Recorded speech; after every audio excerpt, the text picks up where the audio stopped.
might hear the word activist and feel apprehensive to use it for yourself because maybe you don't take to the street, maybe you don't do XYZ, but what if I told you that there are many different roles to fill in the world of activism? So let's talk about the definition of activism, what counts as activism, and what role you might play in the movement. Hello everyone, it's Emma and welcome back to my channel where we talk about all sorts of things, zero waste, focusing on free, easy, and fun ways to live low waste, and of course, ways that we can all be activists. No matter where you live in the world, no matter what your ability is, your age, your gender, your race, everybody can be an activist in some way. Maybe for you that's climate activism, maybe it's human rights activism, whatever activism you want to do it. If I talk a little bit too fast for you, there is a gear icon where you can change the speed of the video right there. And first, let's talk about the definition of activism. So according to Oxford Dictionary, activism is the policy or action of using vigorous campaigning to bring about political or social change. Notice how it doesn't say you have to take to the streets and put your life on the line. Notice how it doesn't say you have to run for public office. Yes, those are forms of activism, but there is more than one way to be an activist. Now, what about the definition of an activist as a person? Well, Oxford Dictionary once again says it is a person who campaigns to bring about political or social change. So do you campaign to bring about political or social change? Congrats, you're an activist. Now, what does campaigning look like? No, that doesn't mean like literally going on the campaign trail. It could just mean writing up a Facebook post to inspire your friends and family. It could look like sharing something to your Instagram story. It could look like attending a town hall and voicing your opinion. There are many different ways to campaign for this social change. So what even counts as activism? As I've said time and time again, there are many roles within each movement. Some people want to put their bodies on the line. That's great, good for them, but that's not for everyone. Not only is it not for everybody like mentally, but it also might not be for everybody physically. So let's not dismiss any forms of activism, community building, and resistance, because if we start to dismiss certain actions, we get into the realm of ableism, classism, and other forms of things that people don't have the ability to access. For example, if you shame somebody for not going to a protest, maybe they don't have a car that day. Maybe they don't have a means to take off of work. Maybe they can't get childcare for their children. Maybe they are a wheelchair user and the place where you're protesting is not wheelchair friendly. So before you judge someone for doing something or not doing something, make sure you are inclusive in your thinking so that way we're not excluding anybody. And you can learn more about the topic of eco-ableism in this video. Honestly, what it comes down to is utilizing your talents and your abilities and the talents and your abilities of your community. If you're a talented graphic designer, be the one to make flyers and social media infographics. Maybe you're skilled at writing and speaking. Be the one to speak to the press, give speeches, or write compelling blog posts. Maybe you are organized, punctual, and a natural leader. Be the one to organize things on the back end to keep everybody in check. Hopefully you get the idea. We are all cogs in a machine. It doesn't make sense for every single person to do the exact same thing because not everybody is suited for that exact same thing. Not only that, but if everybody took to the streets, then who would feed our neighbors? Who would transport folks without a car? Who would donate money for bail money? Who would sit in at a town hall? Who would campaign for progressive candidates? Who would help people get registered to vote? You get the idea. If we all focus on the exact same thing, all of those other smaller things will not get done. Of course, you certainly can do all of these actions, and I encourage everybody to do more than one thing, but I'm just saying this to emphasize the fact that every single role in the activism space and every single movement matters. All of these differences make a difference to the team and contribute to the cause. Where should you get started personally? Again, I think it depends on your skills, your abilities, your time, etc. So of course, you can protest by using your body. I think this is probably the category that we most often think about when we think of activism. We think of people like Greta Thunberg sitting on the steps of her country's government. We think about her getting on a ship and sailing to Gaza. And you can definitely do this too if you want, and I think this is a very important role to fill for the most privileged people, specifically white people, able-bodied people, and men. But of course, proceed with caution no matter how you identify. This could look like going to a protest, a rally, a march,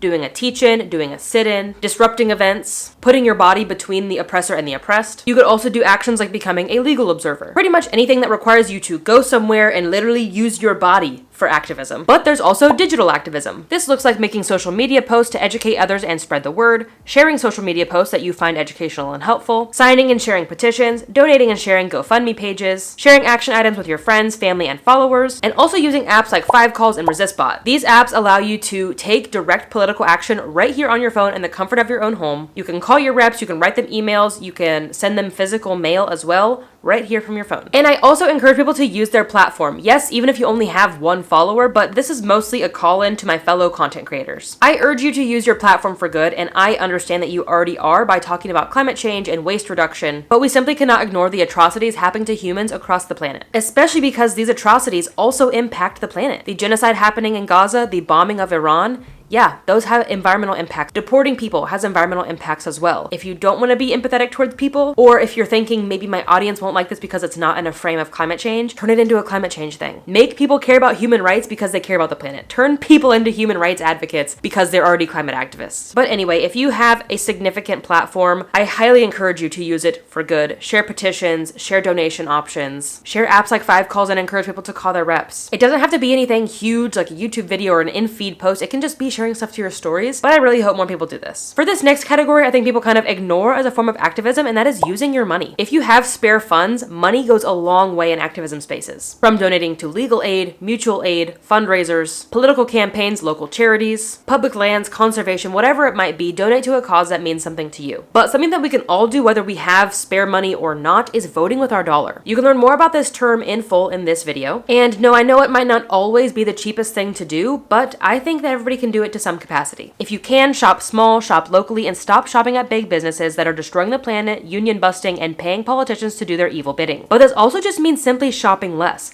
Money fuels the economy and our politics in many countries around the world. The less we spend, the more we can disrupt in this way. So learn to be content with what you have, try a new hobby besides shopping, and overall just break up with overconsumption, which you can learn more about in this video that's down below. Strikes and boycotts are also a great way that we can use our money for good when done successfully. I highly recommend checking out A More Perfect Union that I will tag down below for more information on strikes and boycotts. Maybe you don't have extra money, but do you have extra time? Yes, you can use your time for good as well. Maybe you could offer to be a babysitter for someone who wants to go to a protest. If you have some free time in a car, transport people to and from events. You could also just simply use your free time to get educated and inspire others. Read books, read scientific papers, join a book club, and share these resources with other people. You could use your free time to plan events. You could use your free time to volunteer for public lands, picking up trash, a food kitchen, whatever it might be. And if you have free time and you want to be an activist from home, you can check out more ways to do that right here. This also looks like educating others. Host or join a book club, host a teach-in. A teach-in is essentially just an educational event. You can host an event where you teach people how to make political postcards. You can host an event where you teach people how to make phone calls. You can host an event where you help people get registered to vote. If you are a part of a club or an organization, do some tabling. Get out into the public and talk to people. This is a great way to do outreach and inspire others at festivals, at farmers markets, and things of that nature. And also take time to foster and build community. These are people that you can organize with, protest with, and get involved with. Now it's time to take civic action. This looks like calling, emailing, and sending snail mail to your representatives. Be sure to check your voter registration and register to vote. A couple notes here. If you have moved recently, check your voter registration. If you are an absentee voter, check your voter registration. Many states require you to re-register every single year if you are absentee. And number 3, if you've never moved ever in your life, check it anyway.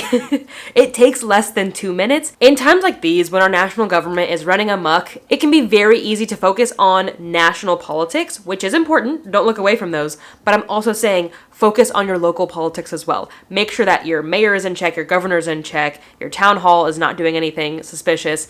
And also, encourage them to do good things. If you can't fix the national government, you can't fix the entire country, you might be able to fix your tiny town, you might be able to help fix your county a little bit. So go to a town hall, advocate for change, listen in on actions, and take local action as well. You could also canvass for candidates that you align with. This could look like phone canvassing, knocking on people's doors, sending postcards, and getting people registered to vote. And perhaps you also join your local chapter of your political party that you most closely identify with. And you can see how you can help them take political action, such as getting people registered to vote, tabling, canvassing, whatever it might be, a combination of these things that we've already talked about, but you can do it with somebody who's already organized, who knows what they're doing, and can guide you along the way. Another overlooked part of activism is art. I'm not saying that art on its own is going to save the world, but it is important because art has always been and always will be political. From anti-war music of the 60s to quilt patterns helping people escape from the Underground Railroad, to graffiti in modern times. There are so many ways to use your artistic talents to educate, to inspire, to spread the word, and keep people talking about these political topics. And yes, your small eco-actions count as activism as well. Yes, a lot of these actions that I have just described are more like political leaning, even though eco and political are one and the same. You cannot separate the two, and I talk about why zero waste is political in this video. But yes, the small actions that you take every single day to better the planet does count as activism. Turning off the lights,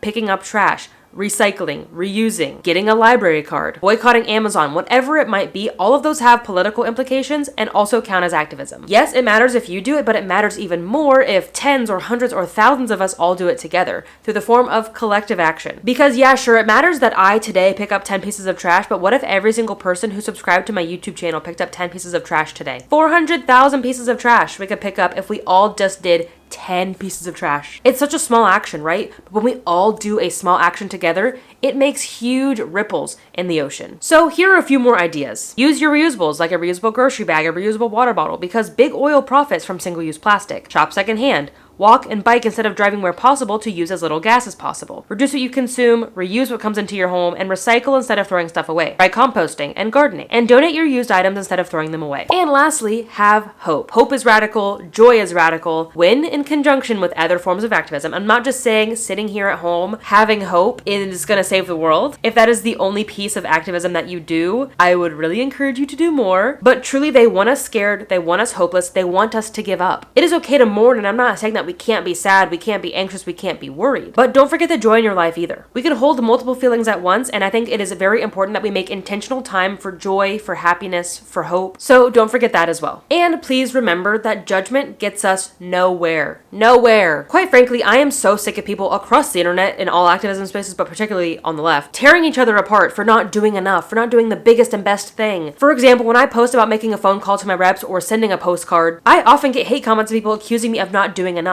And it's like, okay, but you just watched a 30-second video of me, a stranger who you do not know. You don't know what I'm doing in my personal life that is bigger and better. And yeah, it's great that people want me to do more, but judgment gets us nowhere. And the same, if you have someone in your personal life who you wish did more activism, it's so much better to encourage them, to affirm them, and inspire them to do more instead of judging them for not doing enough. For example, you can say something like, "Thank you so much for signing this petition. Every signature matters. Have you also considered calling your reps about this issue? You can use the 5 Calls app to find their number and a script to read off of. Oh, and we're hosting a rally about this event next week. I can even give you a ride. Keep up the good work." It is truly just not difficult to be kind and encouraging, especially when on the internet, if you tear someone down for making a phone call, how discouraging if that was somebody's very first form of action. How discouraging if someone's very first time picking up the phone, being an activist, they get called out for not doing enough. I would no longer want to do activism. And at the same time, I understand the frustration of where these haters are coming from. I am aware that one single phone call is not going to save the world. But again, what if that is somebody's first step on their activism journey? What if that is the push that they needed to do more? Or what if the video that I make about calling our reps encourages tens, thousands, hundreds of thousands of people to call their reps too, and now all of our politicians are getting flooded with phone calls. So instead, let's educate, uplift, and inspire one another instead of shaming and guilting one another. And also remember that it is a marathon and not a sprint. It is important to remember that change may not happen overnight. It may take weeks, months, years, or even decades. We may not live to see the outcomes of our actions. I was trying not to quote Hamilton directly here, but it's planting seeds in a garden you never get to see. But truly that is the case. Sometimes you have to plant the seed and you will not reap the benefits of that. Sometimes that will be for someone else later down the line, generations to come, their benefit to reap. Especially when we live in a world and a time where we expect quick results and quick rewards. So you're gonna have to let that attitude go a little bit when it comes to activism. You may not see the results of that protest you attended. You may not get instant gratification from shopping at a small business instead of a mega corporation. But these actions still matter, especially over the long run and especially collectively. But this is also your reminder to rest. Rest is also radical when paired with other forms of activism. And burnout is very hard to recover from. If you have been fighting for climate change for years and you have never taken a break, maybe it's time. I'm not saying you gotta, put your phone on silent or delete all your social medias or never look at the news again. No, I'm not saying that. Maybe in the evenings, make a 1-hour intentional time where there is no phones and you're doing a hobby, reading a book, playing a game, going on a walk, whatever it might be. Spend time with loved ones, take a day off, go out into the woods where you have no cell phone connection. Whatever works for you, but please remember to rest. Please do not get to the point of burnout. So I hope that this video leaves you inspired and shows you that we can in fact all be activists. Every action we take for the planet, every action we take against human injustice matters. Be sure to leave your tips for activism down below and let us know how we can all get involved. Thank you so much for watching, especially if you made it all the way to the end. I will see you in the next video, but until then, remember that your small actions make a big difference in the long run. Bye guys. Go ahead and do the earring shout out. Sequoia Siren. Bandana shout out. Me. My first time wearing bandana on YouTube. Feels weird. Oh my gosh. Okay. Let's get to it. I'm staring at my iPad for a while. So, oh my gosh. I sliced my finger open. Oh my gosh. It doesn't hurt. Well, it might hurt a little bit now. I just ripped the skin off. And quick rewards. And quick rewards. Rewards.